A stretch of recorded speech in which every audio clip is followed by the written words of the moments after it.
Welcome to NoFo Studios. Today I have Roman Roth, Richie Pisacano, and Vin from Small Town Values.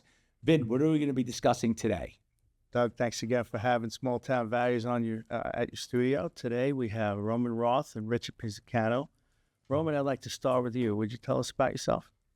Well, thanks for having us on the show. I'm from Germany original, and 32 years now here. Came to be the winemaker at Wolfer Estate, and later became general manager, and then at one stage, now I'm a partner.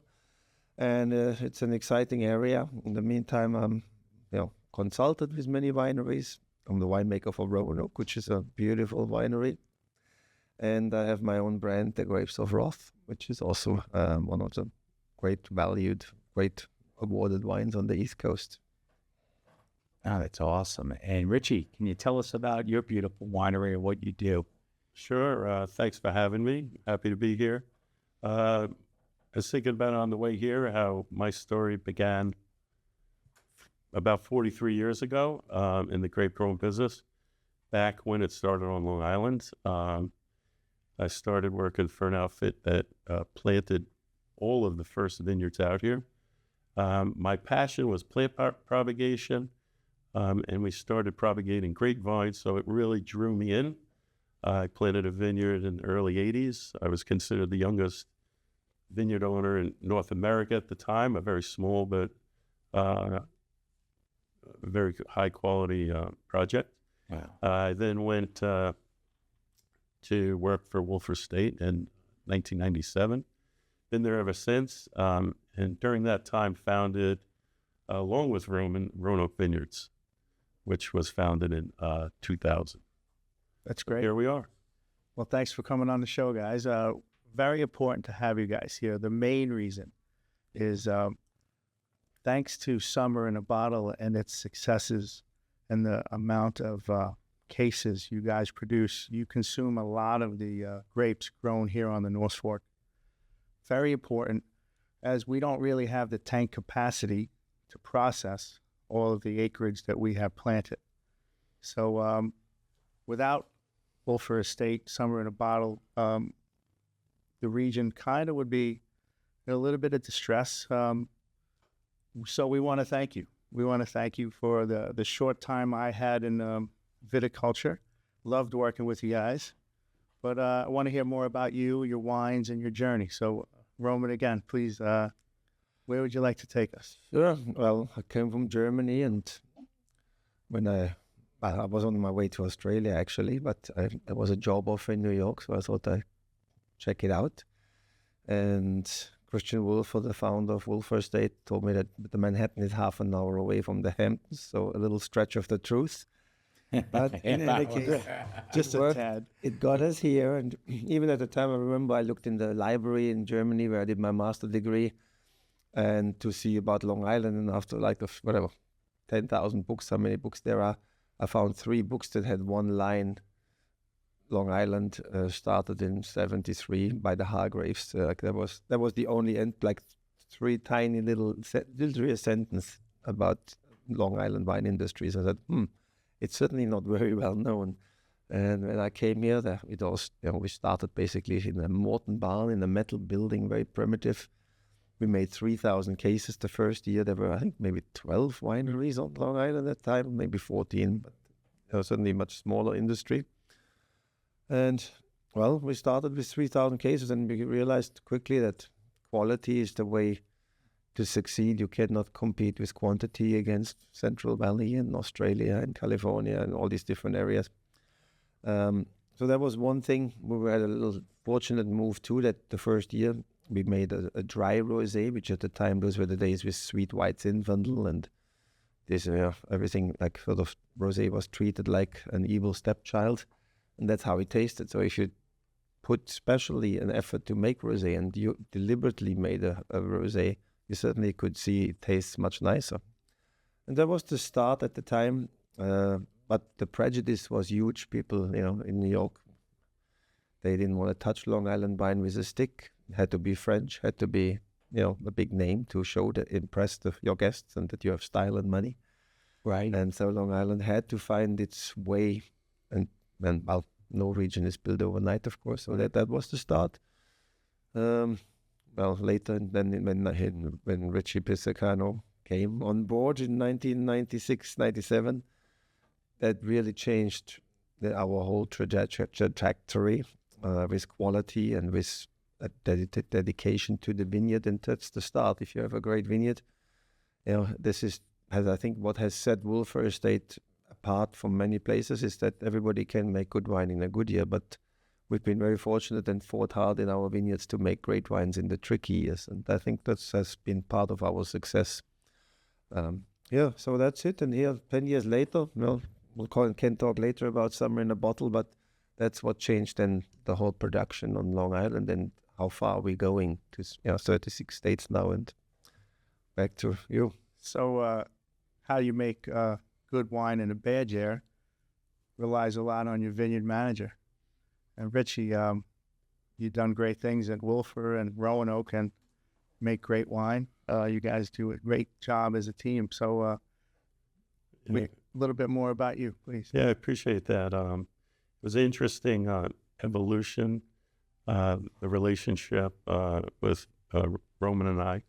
It started when he came over at Sagpon Vineyard before it was Wolfer Estate to buy some fruit. And at that time, I was selling fruit for 8 or 9 years. And to have a winemaker walk in the vineyard and instantly understand and get excited about what could be done in the vineyard or what it took to make great wine, it was a turning point in my career, in that it inspired me. It inspired the hell out of me that he came with this sort of passion. And it was contagious. Growing grapes requires a lot of energy and a lot of passion. And, you could romanticize it and call us vintners and, winemakers and this and that. But I'm a farmer, and what I farm is grapes. I farm wine grapes. And early on, I learned that not only could I do it successfully, but I could have a huge impact on the quality and how the wine tastes, how it develops, how it ages, particularly red wines that because they ferment with their skins, a lot of what you do in the vineyard has a huge impact. And so that drives me and drives our quality and keeps us really working very hard year after year. And you're doing it well. The cases, the amount of cases and the amount of grapes that you guys are purchasing are significant. Roman, could you tell us about how many cases you're producing? Well, we make now on Long Island this year 100,000 cases. So on average, I would say it's every year. Sometimes it's a little more, sometimes it's 96, whatever. Though it's around 100,000. And I mean, again, back to what Richie just said. I always say, when you have a vineyard manager who has a really good palate, a good wine palate, and drinks wine, is not a beer drinker. Right. He understands, he tastes, and he sees in the tastings that we do. So we taste very closely together, and it's not just that we would talk in the vineyard about things. Later, we taste. What did we talk? What did we see? And well, the proof is then in the pudding, and any results and any extra steps and any extra money you spend, and you can taste the difference, you're willing to spend more energy in the vineyard. That's that's a good combination, I think. So that's why I think it has worked so well. I mean, Long Island is a beautiful growing region. Yes, we have a fear of hurricanes or a fear of that we have high humidity. But when you look at other regions like Spain and California, where there's drought and heat stress and raisins instead of grapes, it's a whole different problem. And I always say I take rain over drought and fire any day, but enough rain and enough right. So don't let me say that again. But when the production came, it was just a miracle, literally. We were at the right time. We took rosé serious. We took our red wines, our white wines. And because everything was new, whatever you did on Long Island, you made the first sparkling wine. Oh, that's great sparkling wine. I mean, so it's still like this. When you do something new, there is something exciting. It's still exciting because we don't have 10,000 wineries, in our state, or, it's still unique. So we tried working hard on many different things, and we threw them against the wall, basically, the customers. And the rosé did take off for sure. And that led to, where we had a nickname of our estate rosé, our gold label rosé was Summer in a Bottle. We had a fabulous designer that Max Rowan brought over. He's our CEO, that he had met from England, a genius. And he made our first ad, a professional ad, instead of the home-cooked ad. So, hey, it's Thanksgiving, come and visit the winery. We had a professional, beautiful ad with a Tiffany background color, the label. And he decided to put these butterflies and flowers on this ad to shape a bottle, basically. And the nickname was Summer in a Bottle of the regular rosé. So cool. Luckily, at this event, we're looking at this ad, and lightning strikes me, and I said, we should make a Summer in a Bottle. And, well, how would we do this? And then there was the discussions, started up, and how could we make it different from our entry level, from the estate rosé? And we, of course, came up with a good idea. And the first year, we made 1,500 cases, and it was $24 a bottle. And we had debates, well, who's going to buy a rosé from Long Island for $24? And in literally 4 weeks, it was sold out. And Everyone bought it. I remember when it first came out. Every poolside, you see. Yeah. It came to the level where, again, we made at one stage, now we make between this and we make in Provence also a Summer in a Bottle. It's like 105,000 cases together. My God. But on it, at one stage, this wine was on allocation, on limited availability with our distributor, where you could only buy 20 cases a month. People instantly ordered for 6 months, 7 months for the whole summer season. Wow. And in a matter of literally 2 months, by June, the wine was sold out. It was just unheard of. Screaming Eagle is on limited availability, like $1,000 bottle wines. And here's our rosé from Long Island on limited availability. This was just, That's awesome. Unheard That of. is just a great It helped story. put Long Island viticulture on the map, for sure. we're now in 36 states in 11 countries. And I mean, the stories you hear of people wherever you go, what, you make summer in a bottle? I mean, it doesn't matter if it's my eye doctor, my hairdresser, my wife's, who know everything. Everyone knows it. It is wild. It's really a lovely scene. And that has allowed us, this success has allowed us to spend more energy on our red wines, more spend energy on our white wine production, and more people and more effort, better barrels. And the entire quality of all of our wines has really increased a lot. And so that is a lovely story. And It really is. So it sounds like you guys spend a lot of money on your equipment and all the materials needed being the finest quality. It's a big expense for a vineyard. It's a big expense to keep a premier product premier. labor. I mean, Labor. Richie can tell us more the story, what effort it takes, but it's an effort of labor and of the risk, throwing yourself against the tasks of a vineyard. Right. The risk versus reward in winemaking and grape growing is very skewed. However, we do have great years. Richie, as far as the region goes, what's your favorite grape? What's the best grape produced here, in your opinion? It's kind of difficult to say. I definitely favor the red varieties, both because, as I said earlier, the impact I can have as a grower on that wine is much more significant than the impact I could have on white. Probably Merlot, although it got a little bit of a bum name from Sideways. It's the wine that we could compete on with the finest in the world, for sure. I have great success with Cab Sauvignon, which requires a lot of finicky, careful viticulture, a lot of high touch. And Cabernet Franc is becoming a very successful variety that we're excited about. So those three varieties are the ones that I think we could hang our hat on. I think so.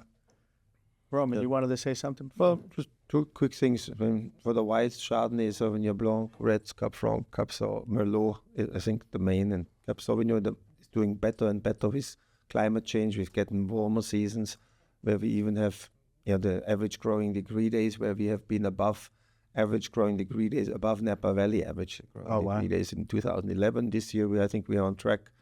So anyway, and then the other day I did a bit of just a number for an article. I was interviewed, and So I summarized my last 32 vintages, and we had 20 vintages that were 20% were outstanding dream vintages. We had 40% fabulous, very good, fabulous vintages. We had 20%, roughly 19 something, was average, which is a good year. If you would make every year an average, you would already be happy. And we had then there was 20% that was below average, where maybe 10 was difficult and tricky and made okay wines, and 10 that was okay. So like not great, let's call it. So that's an amazing percentage in any wine region, even in no matter the most famous region, Bordeaux, Burgundy, to have 10 to 20% of pure quality, but 80% of great wines. So I think that shows that we have a great region. We do, I believe so. So guys, anything you'd like to talk about regarding your own projects, your own vineyards or tasting rooms? Well, it's the rising tide raises all ships. I think there's something about that. We try, we want every winery to succeed on Long Island, and if we can help and buy fruit, that certainly helps us, helps the vineyards. When other wineries do well, there are a number of wineries who do very well. When they sell out, they buy my wine. If I sell out, they buy their wine. So it's not a real competition on Long Island.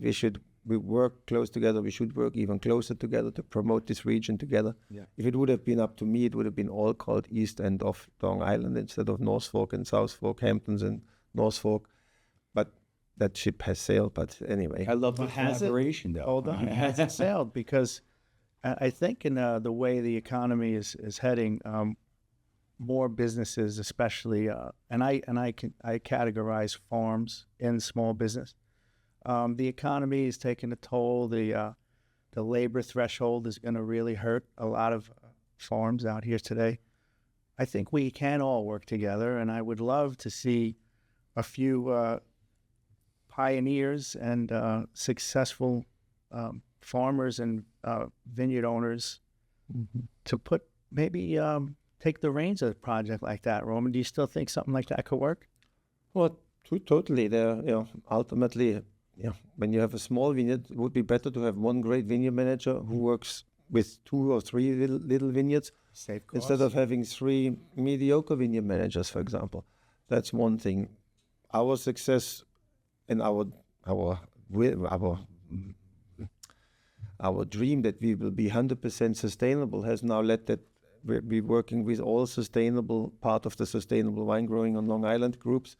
And that's a big step for us to make 100,000 cases that are sustainably grown.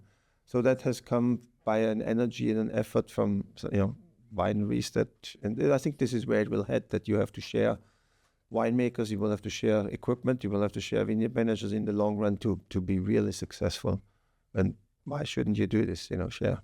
Yeah, I believe we're going to need to, especially in the labor area, right? But sales teams, marketing people, I mean, you name it. Imagine everybody put their small percentage of PR into a nice pool, and we promote the whole region effectively, right? And just, if like you had 20 case limits on summer in a bottle, maybe we could put, if you order from the region, you must select 4 or 5 different vineyards. Something like this needs to happen. I believe all businesses could come together and promote the region as a whole. We all need to work together, I feel. And that's the reason why I invited you guys on the show. One, you deserve all the recognition that you guys have and the rewards. And I really want to thank you. You really are significant for the North Fork, even though Wolfer Estate is a South Fork vineyard. But I believe we are all one region. Back to Roanoke. Rich, would you tell us a little bit about Roanoke, maybe how people can find you and maybe some of the wines that you feature? Okay, we opened in 2004 to the public. We were met with a lot of interest and excitement. Became very popular. We, for the most part, got ran over by tourism. The focus became on trying to deal with tourism and the volume of people coming in. And then about 2014, I started to think about maybe going private to keep the focus on the craft. So we did that. We did that in 2016. We went private. We grew a huge wine club. So it's closed to the public, although the Tullio's, you can taste all the wines. So we're excited. And Smart. Very different. yeah, it's a very different business model. It's there's a lot of struggle in business, a lot of issues, as you were talking about. Yeah. But you have to keep your eye on the prize, and the prize is what's ahead. And that's what drives us. And I think what I share as a wine grower with all farmers is that you forget about those hardships. You jump over the hurdles, you jump around them, you find ways to move forward and keep an eye on the end game, which is to produce great product and produce great wine. So this is what drives me. What's in the future, right? And it's exciting. I'm thrilled and excited about this vintage, as tough as it's been. Right. The idea is to get the vineyard poised, get whatever you can out of the vintage every day that goes by. Yeah. Take advantage of what it has to offer, and so I'm excited. We're blessed to be part of the Wolford team. Yeah, it's really amazing to be able to sort of coexist on that level, and to work for these owners who, we're never run by a financial officer. We're run by people who are super passionate about growing new ideas, imagination. I think that's what everybody does when they hit the ground on our team. Yeah, it's really impressive. I mean, when I'm with my team over there, managers and the owners, I'm in awe of what's going on there. It's pretty amazing, and we're pumped. We're excited. It's innovation, I think, is an important part. And I mean, that's what led to the making of Roanoke Vineyards and Grapes of Roth and Christian Wolf for Cuvée, our $100 Merlot, because there was a need. If you really want to be respected in New York, you also have to. You're only respected if you charge properly, and if there's a funny combination. So the quality, you're certainly judged very much because the whole world wants to sell wine to New York. So there is a big pressure. So, but if you realize, we realized after trips to Bordeaux in 2000 and to California, my goodness, they only cook with water too. And if you give that extra effort and thinning and drop exactly cluster positioning, I mean, the detail that goes in our vineyards, we've been to great vineyards in the world, and that is certainly in the great vineyards, but in our top vineyards, we apply the same principles. And that's when you can reach for the stars and make like Grapes of Roth has been one of the most awarded red wines, I think, on the East Coast by now. Got most vintages over 90 points from the big 3 magazines. Wow. Later, Wine Advocate. And the same is with any of these wines. Other Long Island wines have gotten great results as well. And that's when you push and you change and you can change something. And at the end, it's still shoe leather. Yeah. You have to show up to sell. You can't just wait for the phone to ring. You have to make it happen. Mondavi was 250 nights of the year in hotel rooms. That's how he became Mondavi. So I spent a lot of time out in vineyards and in restaurants and in different markets to promote Long Island wine, Wolford wine, our wines.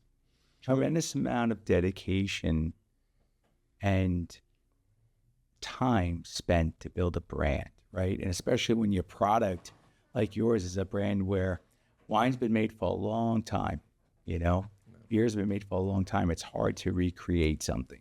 But the fact that you guys have been able to spark such interest and bring such awareness to the Long Island, the East End of Long Island, it's amazing. It really is. Being able to confront now, for example, the liquor stores have understood that Long Island wine sells, and we are well represented. Most liquor stores have a nice Long Island section. Right.